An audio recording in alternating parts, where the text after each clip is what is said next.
Good morning everyone, ঘরকোনা Shantini ব্লগে তোমাদের অনেক স্বাগত। আশা করি তোমরা সকলে ভালো আছো, সুস্থ আছো, আমিও ভালো আছি। আজকে রবিবার, তো সকাল বাজে এখন 9:10। তো সকাল রবিবার মানেই প্রচুর দেরি।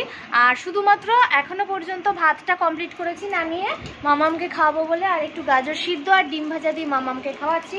সকালে উঠে আমাদের একটি চা খাওয়া হয়ে গেছে। তোমাদের দাদাভাই চা খেয়ে বেরিয়ে পড়েছে বাজারে।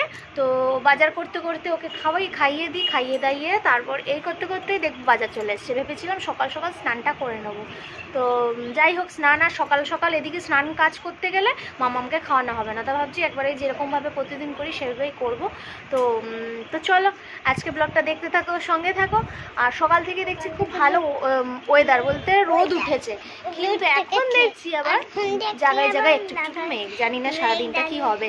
কালকে সন্ধ্যে থেকে প্রচণ্ড বৃষ্টি হয়েছিল, খুব খুব প্রচণ্ড বৃষ্টি হয়েছিল। মানে আমি ভাবলাম এবার বোধহয় ভেসেই গেল। তো যাই হোক করে এখন আবার দেখছি আজ থেকে বেশ রোদই উঠেছে। চলো দেখাই একবার। এ দেখো, মেঘটা মোটামুটি পরিষ্কারই আছে, কিন্তু কিছু কিছু জায়গায় একটু একটু মেঘ আছে।